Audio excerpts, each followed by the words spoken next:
What's up guys, back again with another video. Today I'm going to be building a workbench along this entire wall. 20 feet long, it'll be 32 inches deep and 3 feet tall. First thing I gotta do is take all the random bits off this wall, like there's some random nails and stuff sticking out. I'm gonna putty the paper because it's not sticking down real well. Then I'm going to paint it. Alright guys, I'm very excited to build this workbench. This will be my very first workbench and my first shop. I have a limited amount of space. This garage is roughly 400 square feet and I have to be able to park my work van in here overnight. Because of the limited amount of space, I have done a ton of research and come up with a plan to maximize my work surfaces and the amount of benchtop tools I can have by combining the two into one work surface. Here's how I did it. The first step was to drill some pocket holes in the top supports of my bench so that I could easily add the top of my workbench later on. I did not want to have screw heads on the top of my workbench, so pocket holes were the best choice.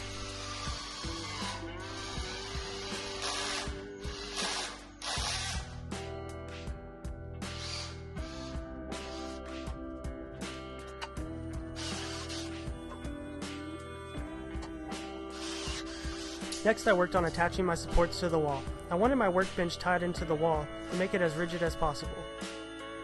My garage slopes down several inches along this wall. I wanted my work surface to be level, so I set the height at 36 inches in the middle, knowing that it would be lower on the left side and higher on the right side. I used a block as a second hand to help me level my 2x4s while attaching them to the wall. I attached this block 4 1/4 inches below where I wanted the top of my workbench to account for the thickness of the 2x4 frame and the plywood top.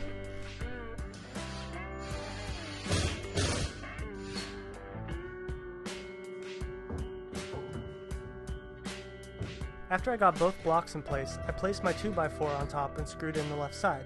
I then screwed in the right side after making sure the board was level.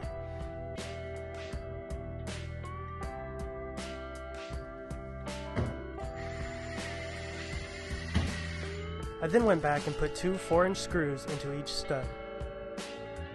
Next, I moved the boards that I was using as a second pair of hands to use on the next piece. I lined it up with my previous piece to make sure that both pieces were even. Next, I marked and cut out the support for the rest of the wall.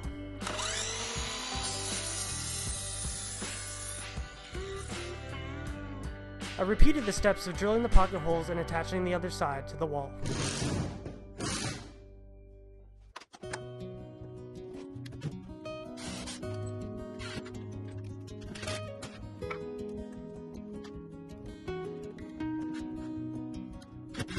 Next, I cut a bunch of ribs at 27 inches to span between the front and back of my workbench. Next, I cut out the pieces that made up the front support of my bench. It had to be a little bit shorter to make room for the garage door. After lining up the 2x4s that make up the front of my workbench, I measured out the locations of my ribs and drilled out my pocket holes around those marks.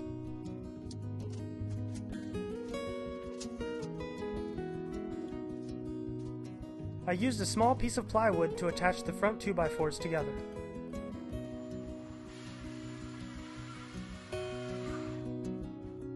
Then I drilled what felt like a million pocket holes on one side and both ends of my ribs to attach the workbench together.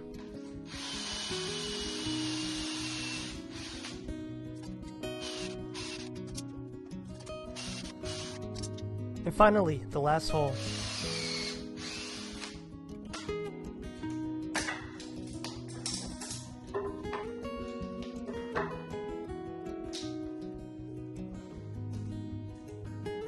I added the ribs to the front piece of my workbench using pocket holes. I spaced them 2 feet apart.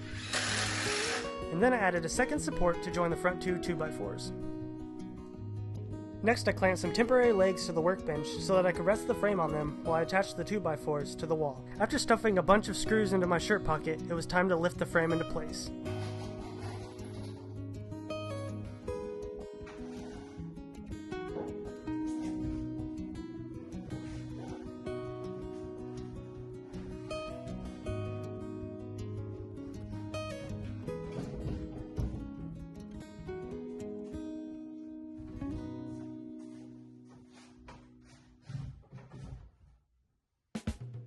I was very surprised that it worked and it wasn't falling over. I was also excited to finally see it coming into shape. The next step was to attach the ribs to the 2x4s on the back wall using the pocket holes I drilled. I adjusted the leg height using the clamps to make the ribs level before attaching them. I decided to use 3/4 inch thick melamine as the top of my workbench. It looked like it would be the easiest to clean, and it was also the cheapest plywood I could find. I marked it out, used a 2x4 as a guide, and cut it out with my circular saw. If you look underneath the workbench, you can see I started laying out my tools to see how they would all fit. At this point, I started cutting and attaching the front legs while simultaneously making sure that the whole thing was level. And now it was finally time to install my bench top. After putting my bench top on top of my supports, it was finally time to see how my bench top tools would look on top of my bench.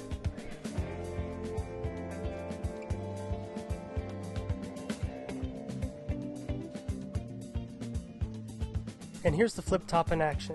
I was still figuring out how to do it at this point, but I'll explain the whole process and how it works in just a minute. To keep my bench legs from moving, I added some temporary supports across the front. Before attaching the tools to this end, I reinforced the base to support my vise. Unfortunately, my drill press and my bandsaw were too tall to flip under my workbench. Oh no! I will be making a separate stand for them in the future. I attached the top to the 2x4 frame using the pocket holes I drilled earlier. After I attached all of the tools to the workbench, I was able to determine what height to add the shelves under the workbench.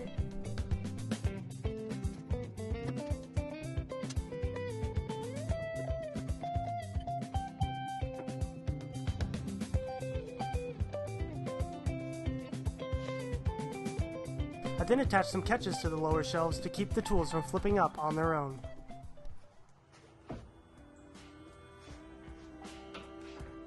Next, I'm going to show you all of the details about mounting one of the tools. First, I measured the depth of the board the tool next to it was mounted to. This lines up with the shelf underneath so that everything looks even and with very little gaps. Then I measured from the edge of the tool board next to the one I'm mounting to and the upright support so that I can make sure that the tool clears. After I got my measurements, I marked out the size of the flip top on a piece of plywood and made the cuts using a guide and a circular saw. And this is how it will lay after it is attached. Now to show you the hinges that make it all possible. Alright, so here's what I'm using to attach these. These are called the 5-knuckle hinge. These ones are specifically made for 3/4 inch wood. And I will show you how I mount these here in a second. I started by mounting the T-looking part to the top of the board. This will be inside the cabinet when closed. I came in about 1/2 inch from the edge and pre-drilled my holes. I also pre-drilled the holes that attach the hinge to the edge of the board.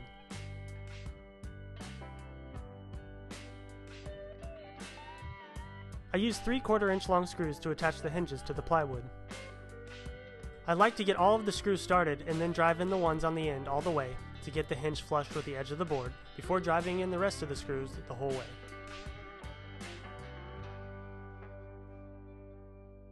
I then repeated this step on the other side.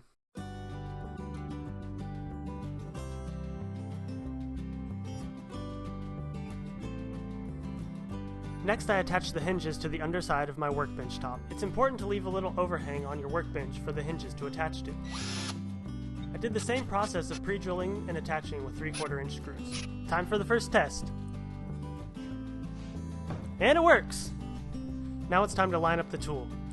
As you can see, there's just enough room for the miter saw. I'll have to store it with the miter at a 45-degree angle to fit.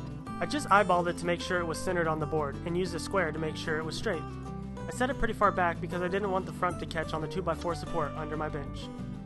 I used some 2-inch screws and some washers to attach the saw to the board. Every tool requires a slightly different size screw depending on how deep the mounting points are. I just made sure that whatever screw I used didn't go all the way through the board.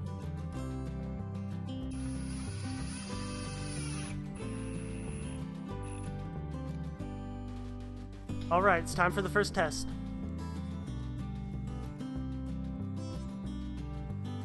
First try! I'm so happy that it fit the first try. Next I added a Woodworkers Vice. I've never had a Woodworkers Vice or attached one, so I watched a YouTube video of someone else mounting one and did the same thing minus several tedious yet important steps.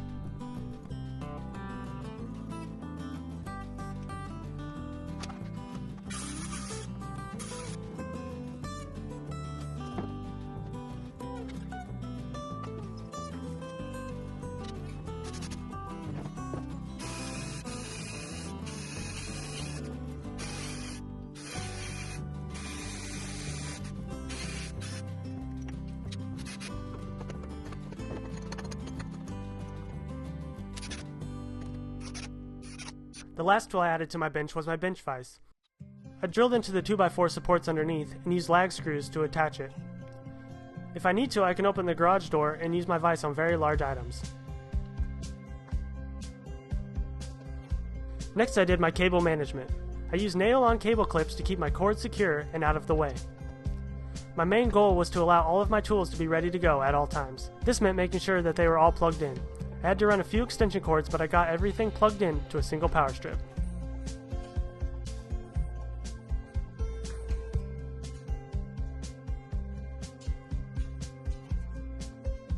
Now I just need to plug in this one cord to power all of the tools. And finally, it's time for a demonstration. This is a bench grinder.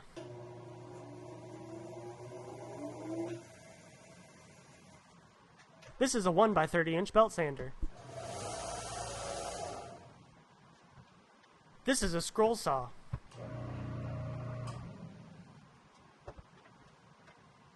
This is a jointer.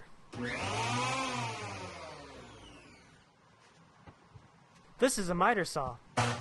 This is a 4x36-inch belt sander and a 6-inch disc sander.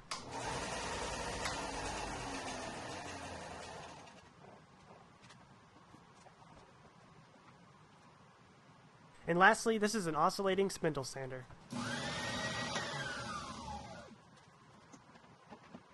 Alright, so I got the flip top workbench done. All the tools flip up fine, they all work fine.